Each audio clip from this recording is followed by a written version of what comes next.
ഹരേ കൃഷ്ണ. സർവം ശ്രീ രാധാകൃഷ്ണ അർപ്പണമസ്തു. എല്ലാവർക്കും പുതിയൊരു വീഡിയോയിലേക്ക് സ്നേഹം നിറഞ്ഞ സ്വാഗതം. വൃശ്ചിക മാസത്തിലെ തൃക്കാർത്തിക ശ്രീ മഹാലക്ഷ്മി ദേവിയുടെയും ആദി പരാശക്തിയായ പാർവതി ദേവിയുടെയും ശിവഭഗവാന്റെയും മുരുകസ്വാമിയുടെയും ശ്രീമൻ നാരായണന്റെയും അനുഗ്രഹം നമ്മുടെ വീടുകളിലും കുടുംബത്തിലേക്കും എത്തുന്ന പുണ്യ ദിവസം. വൃശ്ചിക മാസത്തിലെ കാർത്തിക നക്ഷത്രവും പൗർണമിയും ചേർന്ന് വരുന്ന ദിവസമാണ് നമ്മൾ കേരളത്തിൽ തൃക്കാർത്തികയെ ആഘോഷിക്കുന്നത്. ദീപങ്ങളുടെ ആഘോഷമായ ദീപാവലി പോലെ തന്നെ വളരെയേറെ പ്രാധാന്യം നൽകിയാണ് തൃക്കാർത്തികയും നമ്മൾ കാണുന്നത്. തൃക്കാർത്തിക നാളിൽ സന്ധ്യാസമയത്ത് നമ്മുടെ വീടുകളിൽ മൺചിരാതിൽ എണ്ണയൊഴിച്ച് ദീപം തെളിയിച്ച് കാണുന്നത് തന്നെ എത്രയേറെ മനോഹരമായ കാഴ്ചയാണ്. അത് മാത്രമല്ല, മനസ്സിനും എന്തുമാത്രം സമാധാനമാണ് ആ സമയത്ത് നമുക്ക് കിട്ടുക. പ്രകാശത്തിന്റെ ഉത്സവമായ തൃക്കാർത്തിക ആദിപരാശക്തിയായ പാർവതി ദേവിയുടെയും ശ്രീ മുരുക ഭഗവാന്റെയും വിശേഷ ദിവസമായാണ് കാണപ്പെടുന്നത്. ഒട്ടേറെ ഐതിഹ്യങ്ങളുള്ള ദിവസമാണ് തൃക്കാർത്തിക. ഭഗവതി പൂജയ്ക്ക് ഈ ദിവസം വളരെയധികം പ്രാധാന്യമുണ്ട്. അതുകൊണ്ട് തന്നെ കേരളത്തിലൊട്ടാകെയുള്ള പ്രസിദ്ധമായ ദേവീ ക്ഷേത്രങ്ങളിൽ ഇന്നേ ദിവസം തൃക്കാർത്തികയോടനുബന്ധിച്ച് ഒരുപാട് ആഘോഷങ്ങൾ നടത്തി വരുന്നു. ചക്കുളത്തുകാവിൽ ദേവീ ക്ഷേത്രത്തിൽ അന്നേ ദിവസമാണ് പൊങ്കാല. കാടാമ്പുഴ ഭഗവതി ക്ഷേത്രത്തിലും അന്നേ ദിവസമാണ് ആഘോഷം. ചോറ്റാനിക്കര ദേവി ക്ഷേത്രത്തിൽ 3 ദിവസത്തെ വിശേഷമാണ് തൃക്കാർത്തികയോടനുബന്ധിച്ചുള്ളത്. നമ്മൾക്ക് എല്ലാവർക്കും അറിയുന്നത് പോലെ ദീപാവലി ഭാരതമൊട്ടാകെ ആഘോഷിക്കുന്നു. അതേസമയം തൃക്കാർത്തിക കേരളത്തിലും തമിഴ്നാട്ടിലും മാത്രമായാണ് ആഘോഷിക്കാറുള്ളത്. കേരളത്തിലാകട്ടെ ഈ വർഷം തൃക്കാർത്തിക വരുന്നത് 2025 ഡിസംബർ 4 വ്യാഴാഴ്ചയാണ്. അതായത് കേരളത്തിൽ കാർത്തിക നാളും അതായത് കാർത്തിക നക്ഷത്രവും പൗർണമിയും ചേർന്ന് വരുന്ന ദിവസത്തെയാണ് നമ്മൾ തൃക്കാർത്തികയായി ആഘോഷിക്കുന്നത്, അഥവാ കാർത്തിക പൗർണമിയായി നമ്മൾ ആഘോഷിക്കുന്നത്. എന്നാൽ തമിഴ്നാട്ടിലേക്ക് ചെല്ലുമ്പോഴോ അവിടെ തൃക്കാർത്തിക ആഘോഷിക്കുന്നത് 2025 ഡിസംബർ 3 ബുധനാഴ്ചയാണ്. അതിന് കാരണം അവിടെ അവർ നോക്കുന്നത് കാർത്തിക നക്ഷത്രം തുടങ്ങുന്ന ദിവസമാണ്. എന്തിനാണ് തൃക്കാർത്തിക ആഘോഷിക്കുന്നത് എന്നറിയാൻ അതിന്റെ പിന്നിലെ ഐതിഹ്യങ്ങൾ ഒന്ന് ചുരുക്കത്തിൽ നമുക്ക് നോക്കാം. ആദിപരാശക്തിയായ പാർവതി ദേവിയുടെ ജന്മദിനം കൂടിയാണ് തൃക്കാർത്തിക ദിവസം. ദക്ഷയാഗത്തിൽ ശരീരം ത്യജിച്ച സതീദേവി പിന്നീട് ഹിമവാന്റെ പുത്രിയായ പാർവതി ദേവിയായി അവതരിച്ച ദിവസം. ശ്രീ മുരുക ഭഗവാൻ ശരവണപ്പൊയ്കയിൽ അവതരിച്ച ദിവസമായി ഇന്നേ ദിവസത്തെ കാണപ്പെടുന്നു. ശിവപാർവതി പൂജയ്ക്ക് ഈ ദിവസം വളരെയധികം ഉത്തമമാണ്. കാരണം ത്രിപുരാസുരനെ വധിച്ചു വന്ന പരമശിവനെ പാർവതി ദേവി ദീപം കൊളുത്തി സ്വീകരിച്ച ദിവസമായും ഈ ദിവസത്തെ കാണപ്പെടുന്നു. തമിഴ്നാട്ടിലെ അതിവിശേഷപ്പെട്ട ക്ഷേത്രമായ തിരുവണ്ണാമലയിലെ അരുണാചലേശ്വര ക്ഷേത്രത്തിൽ കാർത്തിക ദീപ മഹോത്സവം വളരെയധികം പ്രാധാന്യമുള്ളതാണ്. അവിടെ അത് വളരെ വലിയൊരു ആഘോഷമായാണ് നടത്തുന്നത്. തിരുവണ്ണാമലയിലെ അരുണാചല ക്ഷേത്രത്തിൽ മലമുകളിൽ തെളിയിക്കുന്ന മഹാദീപം കാണാൻ ലക്ഷക്കണക്കിന് ആളുകളാണ് അന്നെത്തുന്നത്. ബ്രഹ്മാവിനും വിഷ്ണുവിനും ഇടയിൽ തർക്കമുണ്ടായപ്പോൾ ശിവഭഗവാൻ വലിയൊരു അഗ്നിസ്തംഭമായി, അതായത് ജ്യോതിർലിംഗമായി പ്രത്യക്ഷപ്പെട്ടു എന്നാണ് കഥ. ആ അഗ്നിയുടെ ആദിയും അന്തവും കണ്ടെത്താൻ കഴിയാതെ ഇരുവരും ശിവന്റെ മഹത്വം അംഗീകരിച്ചു. ആ ജ്യോതിർലിംഗ സ്വരൂപത്തെ ഓർമ്മിപ്പിക്കാനാണ് കാർത്തിക നാളിൽ നമ്മൾ ദീപം തെളിയിക്കുന്നത്. ഇനി കേരളത്തിലാകട്ടെ ഐശ്വര്യത്തിന്റെ ദേവതയായ മഹാലക്ഷ്മിയുടെ സാന്നിധ്യം അന്നേ ദിവസം ഭൂമിയിൽ കൂടുതൽ ഉണ്ടാകുന്നു എന്നാണ് വിശ്വാസം. ശ്രീ മഹാലക്ഷ്മി ദേവിയുടെ അംശാവതാരമായ തുളസി ദേവി ഭൂമിയിൽ അവതരിച്ച ദിവസമായും ഇന്നേ ദിവസത്തെ കാണപ്പെടുന്നു. അത് മാത്രമല്ല, ശ്രീകൃഷ്ണ ഭഗവാൻ മഹാലക്ഷ്മി ദേവിയുടെ അംശമായ ശ്രീ രാധാറാണി അമ്മയ്ക്ക് പൂജ ചെയ്ത ദിവസം ഒരു തൃക്കാർത്തിക ദിവസമാണ്. വർഷാവർഷങ്ങളായി വീടുകളിൽ കാർത്തിക ദീപം തെളിയിക്കുന്നവർക്ക് എങ്ങനെയാണ് ദീപങ്ങൾ തെളിയിക്കേണ്ടതെന്ന് പ്രത്യേകം എടുത്തു പറഞ്ഞു തരേണ്ട ആവശ്യമില്ല. എന്നാലും ആദ്യമായി ഇനി ചെയ്യാൻ പോകുന്നവർക്ക് വേണ്ടി ഒന്നുകൂടി പറയാണ്. കാർത്തിക ദീപം തെളിയിക്കുന്നതിന് മുന്നേ, അതായത് ആ ദിവസവും അതിന്റെ തലേന്നും വീടും പരിസരവും ഒക്കെ നന്നായിട്ട് വൃത്തിയാക്കണം. എന്നും നമ്മൾ വൃത്തിയാക്കാറുണ്ട്, പക്ഷെ അതുപോലെ ആവില്ല ഇത്. ഒരു തുള്ളി പൊടി പോലും ഉണ്ടാവാത്ത രീതിക്ക് നമ്മൾ വൃത്തിയാക്കണം. കാരണം മഹാലക്ഷ്മി ദേവിയാണ് നമ്മൾ വീട്ടിലേക്ക് വരവേൽക്കുന്നത്. അതായത് വീട്ടിൽ ഒരു സ്ഥലത്ത് പോലും മൂദേവി വാസം ഉണ്ടാവാൻ പാടില്ല. തൃക്കാർത്തികയ്ക്ക് അന്ന് വൈകുന്നേരം സന്ധ്യയ്ക്കാണ് നമ്മൾ തൃക്കാർത്തിക ദീപങ്ങൾ തെളിയിക്കുന്നത്. അതിനായി നമ്മൾ ഉപയോഗിക്കുന്നത് മൺചിരാതാണ്. മൺചിരാതുകളിലാണ് പണ്ട് തൊട്ടേ നമ്മൾ ദീപങ്ങൾ തെളിയിച്ചു വരുന്നത്. അതിനായി നിങ്ങൾക്ക് നല്ലെണ്ണയോ വെളിച്ചെണ്ണയോ ഇല്ലെങ്കിൽ നെയ്യോ യൂസ് ചെയ്യാം. ഒരു കാരണവശാലും കടയിൽ നിന്നൊക്കെ കിട്ടുന്ന വിളക്കെണ്ണ യൂസ് ചെയ്യരുത്. കാരണം വിളക്കെണ്ണ എന്ന് പറഞ്ഞ് ഇന്നത്തെ കാലത്ത് കിട്ടുന്നത് റിഫൈൻഡ് ആയിട്ടുള്ള എണ്ണകളാണ്. അതൊക്കെ ഒട്ടും ശുദ്ധമല്ലാത്ത രീതിയിൽ നിർമ്മിക്കപ്പെടുന്നതാണ്. എത്ര വലിയ ബ്രാൻഡിന്റെ ആണെന്ന് പറഞ്ഞാലും അതൊന്നും നല്ലതല്ല. കുറച്ച് പൈസ കുറച്ച് കിട്ടാൻ വേണ്ടിയിട്ട് അങ്ങനത്തെ എണ്ണകളൊന്നും യൂസ് ചെയ്യേണ്ട ആവശ്യമില്ല കേട്ടോ. നമ്മൾ ഒരു നല്ല കാര്യം ചെയ്യുമ്പോൾ അത് നല്ല രീതിക്ക് വേണം ചെയ്യാൻ.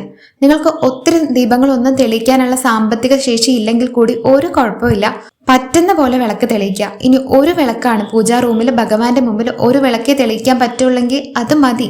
അല്ലാതെ ഒത്തിരി പൈസ ചെലവാക്കണം എന്നൊന്നും പറയുന്നില്ല. പക്ഷെ ഒരു കാരണവശാലും വിളക്കെണ്ണ യൂസ് ചെയ്യരുത്.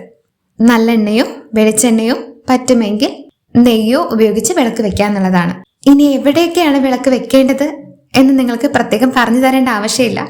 എന്നാലും ഒന്നുകൂടി പറയാണ്, നിങ്ങളുടെ വീടുകളിൽ തുളസി തറ ഉണ്ടെങ്കിൽ അല്ലെങ്കിൽ തുളസി ചെടി ഉണ്ടെങ്കിൽ അവിടെ ഉറപ്പായും ദീപങ്ങൾ വെച്ചിരിക്കണം. കാരണം അന്നേ ദിവസം തുളസി ദേവി അവതരിച്ച ദിവസവുമാണ്. തുളസി ദേവിയിൽ മഹാലക്ഷ്മി സാന്നിധ്യം വളരെയധികം കൂടുതലാണ്. അവിടെ എന്തായാലും വിളക്ക് വെച്ചിരിക്കണം.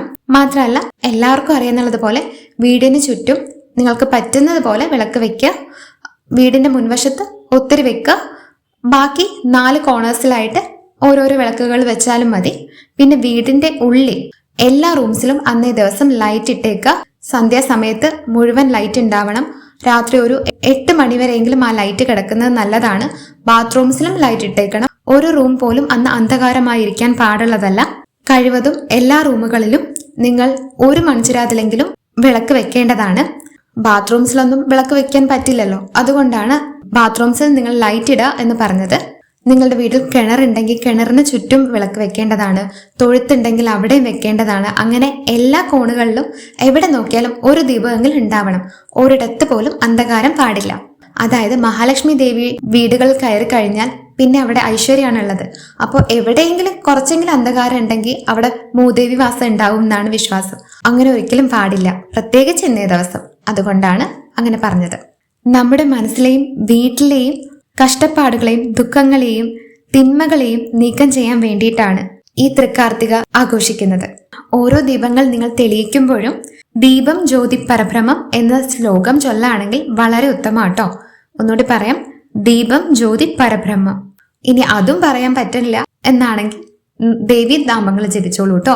അമ്മേ നാരായണ, ദേവി നാരായണ എന്നുള്ള നാമങ്ങൾ, അമ്മേ ദേവി ശരണം എന്നുള്ള നാമങ്ങൾ, നിങ്ങൾക്ക് ഇഷ്ടമുള്ള നാമങ്ങൾ ജപിച്ച് വേണം വിളക്ക് വെക്കാൻ. വിളക്ക് വെക്കുന്ന സമയത്ത് വേറെ കാര്യങ്ങളൊന്നും സംസാരിച്ചാവരുത് വിളക്ക് ദീപം തെളിയിക്കേണ്ടത്. മനസ്സ് പരിപൂർണമായി ദേവിയിൽ അർപ്പിച്ച് വേണം ഓരോ വിളക്കും തെളിയിക്കാൻ. എല്ലാവർക്കും നെയ്യ് ഒഴിച്ച് വിളക്ക് വെക്കാനുള്ള സാമ്പത്തിക ശേഷിയുള്ളവരായിരിക്കില്ല. അതുകൊണ്ട് തന്നെ ഒരു നെയ്വിളക്കെങ്കിലും നിങ്ങൾ പ്രാർത്ഥിക്കുന്ന പൂജാ റൂമിലോ അല്ലെങ്കിൽ പ്രാർത്ഥിക്കുന്ന ആ സ്ഥലത്തോ ഒരു മൺചിരാതിലെങ്കിലും ഒരു നെയ്വിളക്ക് സമർപ്പിക്കുക എന്നുള്ളതാണ് കേട്ടോ. ഒരുപാടൊന്നും വേണ്ട, ഒന്ന് മാത്രം സമർപ്പിച്ചാൽ മതി. ഇനി തൃക്കാർത്തിക വ്രതം എടുക്കുന്നവർക്കായിട്ടാണ് അടുത്തതായി പറയാൻ പോകുന്നത്. തൃക്കാർത്തിക വ്രതം നിങ്ങൾ എടുക്കുന്നുണ്ടെങ്കിൽ തൃക്കാർത്തികയുടെ തലേ ദിവസമായ ഭരണി ദിവസം, അതായത് ഡിസംബർ 3 തൊട്ടേ വ്രതാചരണം തുടങ്ങേണ്ടതാണ്. ഭരണി ദിവസം വലിയ വ്രത അനുഷ്ഠാനങ്ങളൊന്നുമില്ല. അന്നേ ദിവസവും നോൺ വെജ് ഒന്നും കഴിക്കാൻ പാടില്ല. രാവിലെ സൂര്യോദയത്തിന് മുന്നേ തന്നെ എണീറ്റ് കുളിച്ച് ശുദ്ധിയായി വിളക്ക് വെച്ച് പ്രാർത്ഥിച്ച് ദേവീ നാമങ്ങളൊക്കെ ചൊല്ലി നിങ്ങളുടെ ദിവസം എങ്ങനെയാണോ സാധാരണ പോവുക അതേപോലെ പോവുക. അന്ന് ഒരിക്കലൂണോ അങ്ങനെയൊന്നും നിർബന്ധമൊന്നും ഇല്ല കേട്ടോ. സാധാരണ എങ്ങനെയാണോ പോകുന്നത് അങ്ങനെ ഒരു ദിവസം പൊക്കോളുക. പക്ഷെ എന്നും നിങ്ങൾ വീട് ക്ലീൻ ചെയ്യുന്നത് പോലെ ആവരുത്. അന്ന് ക്ലീൻ ചെയ്യേണ്ടത് ഞാൻ മുന്നേ പറഞ്ഞതുപോലെ തന്നെ ഒരു തുള്ളി പൊടി പോലും ഇല്ലാത്ത രീതിക്ക് എല്ലായിടവും ശുദ്ധീകരിക്കുക. കാരണം പിറ്റേ ദിവസം കാർത്തികയാണ്. അപ്പോൾ തലേ ദിവസം തന്നെ നമ്മൾ അത്രമാത്രം ക്ലീൻ ചെയ്ത് വെക്കുമ്പോൾ നമുക്ക് ഒന്നുകൂടി എളുപ്പമാണ്. പിന്നെ അടുത്ത ദിവസമായിട്ടുള്ള കാർത്തിക ദിവസം രാവിലെ ബ്രഹ്മമുഹൂർത്തത്തിൽ ഉണരാൻ പറ്റിയാൽ വളരെ നന്ന്. അത് കഴിഞ്ഞില്ല എന്നുണ്ടെങ്കിൽ ഇതുപോലെ സൂര്യോദയത്തിന് മുന്നേ എണീറ്റ് കുളിച്ച് ശുദ്ധിയായി ഭഗവാന്റെ മുമ്പിൽ വിളക്ക് വെച്ച് ദേവീ നാമങ്ങൾ ഉരുവിട്ട് പ്രാർത്ഥിക്കുക. അന്നേ ദിവസം നിങ്ങൾ ഒരിക്കൽ ഊണെടുക്കേണ്ടതാണ്. അതായത് ഒരു നേരം മാത്രം അരിയാഹാരം കഴിക്കേണ്ടതാണ്. നിങ്ങൾക്ക് സന്ധ്യ കഴിഞ്ഞ് ദീപങ്ങളെല്ലാം വെച്ച് കഴിഞ്ഞ് സന്ധ്യ കഴിഞ്ഞിട്ട് രാത്രിയാവുമ്പോൾ അത്താഴം കഴിച്ച് വ്രതം മുറിക്കാന്നുള്ളതാണ്. അതുകൊണ്ട് വേറെ കഠിനമായ വ്രതാനുഷ്ഠാനങ്ങളൊന്നും ഇതിൽ വരുന്നില്ല. രാവിലെയും ഉച്ചയ്ക്കും നിങ്ങൾക്ക് ഗോതമ്പോ ഫ്രൂട്ട്സോ റവയോ അങ്ങനെ എന്ത് വേണമെങ്കിലും കഴിക്കാം. പാലോ വെള്ളമോ എല്ലാം കുടിക്കാം കേട്ടോ, അതിനൊന്നും കുഴപ്പമില്ല. തൃക്കാർത്തികയ്ക്ക് സ്പെഷ്യലായിട്ട് ഉണ്ടാക്കുന്ന ഒരു കൂട്ടുണ്ട്, തൃക്കാർത്തിക പുഴുക്ക്. അത് ഉണ്ടാക്കുക എന്നുള്ളതാണ്, അതും കഴിക്കുക എന്നുള്ളതാണ്. പൂർണ്ണ ഉപവാസത്തിന്റെ ആവശ്യമൊന്നും തൃക്കാർത്തിക ആചരിക്കുന്ന കൂട്ടത്തിലില്ല കേട്ടോ. രാവിലെ തന്നെ ദേവീക്ഷേത്ര ദർശനം നടത്തുന്നത് വളരെ നല്ലതാണ്. അടുത്തുള്ള ദേവീക്ഷേത്രത്തിലോ അല്ലെങ്കിൽ നിങ്ങൾക്ക് പോകാൻ പറ്റുന്ന ഏതെങ്കിലും ക്ഷേത്രത്തിൽ പോയി ദേവീ നാമങ്ങൾ ഉരുവിട്ടാൽ വളരെ നല്ലതാണ്. ലളിത സഹസ്രനാമം, മഹാലക്ഷ്മി അഷ്ടകം ഇതൊക്കെ ചൊല്ലാവുന്നതാണ് അന്നേ ദിവസം. അതൊക്കെ വളരെയധികം നന്മ കൊണ്ടുവരുന്ന ഒന്നാണ്. ഇനി ഇതൊന്നും ചൊല്ലാൻ അറിയില്ല എന്നുണ്ടെങ്കിൽ ജസ്റ്റ് ഒന്ന് കേട്ടാലും മതി കേട്ടോ. നിങ്ങൾക്ക് പറ്റുന്നത് പോലെ നാമം ജപിക്കുക. അന്നേ ദിവസവും വീടും പരിസരവും ഒന്നുകൂടി ശുദ്ധിയായി വൃത്തിയായി എന്ന് ഉറപ്പ് വരുത്തുക. എന്നിട്ട് സന്ധ്യാസമയമാവുമ്പോൾ വിളക്ക് തെളിയിച്ച് തുടങ്ങുക. ഞാൻ പറഞ്ഞ പോലെ തന്നെ മനസ്സിൽ ദേവീ ചിന്ത മാത്രം വെച്ച് ദേവീ നാമങ്ങൾ ഉരുവിട്ട് ഓരോരോ ദീപങ്ങളും തെളിയിക്കേണ്ടതുണ്ട്. അത് കഴിഞ്ഞ് നിങ്ങൾക്ക് രാത്രിയാവുമ്പോൾ അത്താഴം കഴിച്ച് വ്രതം മുറിക്കുക എന്നുള്ളതാണ്. ആ സമയത്ത് അരിയാഹാരം കഴിക്കുക എന്നുള്ളതാണ് കേട്ടോ. വളരെ ലളിതമായ വ്രതാചരണമാണ് തൃക്കാർത്തികയ്ക്കുള്ളത്. വളരെ കഠിനമായ ഒന്നുമില്ല. അത് ഇനി എടുക്കാൻ പറ്റുന്നവരാണെങ്കിൽ മാത്രം നിങ്ങളുടെ ആരോഗ്യം നോക്കിയെടുത്താൽ മതി. ഒരു നിർബന്ധവും ഇല്ല. നമ്മൾ എത്രമാത്രം സമർപ്പണത്തോടെ സ്നേഹത്തോടെ ദേവിക്ക് ഇതൊക്കെ ചെയ്യുന്നു എന്നുള്ളതാണ് ദേവി നോക്കുക. ഞാൻ എപ്പോഴും പറയുന്നത് പോലെ ഒരു ദൈവം നമ്മുടെ കണക്ക് പുസ്തകം തുറന്നു നോക്കാൻ നിൽക്കില്ല. ഇന്ന് ഇത്ര നാമം ജപിച്ചു, ഇന്നത് ചെയ്തു, അല്ലെങ്കിൽ ഇന്ന വഴിപാട് ചെയ്തു എന്നൊന്നും ഭഗവാൻ നോക്കില്ല. എത്രമാത്രം നമ്മൾ ആത്മസമർപ്പണത്തോടെ ഒരു കാര്യം ചെയ്യുന്നു എന്ന് മാത്രമേ ഭഗവാൻ നോക്കുള്ളൂ. പിന്നെ കാര്യസിദ്ധിക്ക് വേണ്ടി ഇന്ന കാര്യം നടന്നു കിട്ടാൻ വേണ്ടിയിട്ട് എന്ന് പറഞ്ഞ് ഒരു വ്രതവും ഇങ്ങനത്തെ ചടങ്ങുകളും ഒന്നും എടുക്കാതിരിക്കുക. മനസ്സിൽ നമ്മൾക്കും എല്ലാവർക്കും നന്മ വരട്ടെ, ആർക്കും ഒരു ദോഷവും വരാതിരിക്കട്ടെ എന്ന് കരുതി ചെയ്തു നോക്കൂ. അതിന്റെ ഫലം ഒന്ന് വേറെ തന്നെയാണ്. അല്ലാതെ ഇന്ന കാര്യം നടക്കണേ ഭഗവാനെ എന്ന് പറഞ്ഞ് ചെയ്യുന്നത് അത്ര ഉത്തമമല്ല എന്ന് വേണം ഞാൻ പറയുന്നത്. അപ്പോൾ ഈ വീഡിയോയിൽ കൂടി എല്ലാവർക്കും അറിയേണ്ട ആവശ്യത്തിനുള്ള അറിവുകളൊക്കെ പകർന്നു തന്നു എന്നാണ് എൻ്റെ വിശ്വാസം. എന്തെങ്കിലും തെറ്റുകുറ്റങ്ങൾ വന്നിട്ടുണ്ടെങ്കിൽ മാപ്പാക്കുക. ഇത്തവണത്തെ തൃക്കാർത്തിക എല്ലാവർക്കും നല്ല രീതിക്ക് ആഘോഷിക്കാൻ സാധിക്കട്ടെ എന്ന് പ്രാർത്ഥിക്കുന്നു. ഇനി പുതിയൊരു വീഡിയോ ആയി വേഗം തന്നെ വരാട്ടോ. ആരെങ്കിലും ഈ ചാനൽ ആദ്യമായിട്ടാണ് കാണുന്നതെങ്കിൽ ഒന്ന് സബ്സ്ക്രൈബ് ചെയ്ത് സപ്പോർട്ട് ചെയ്തേക്കാം.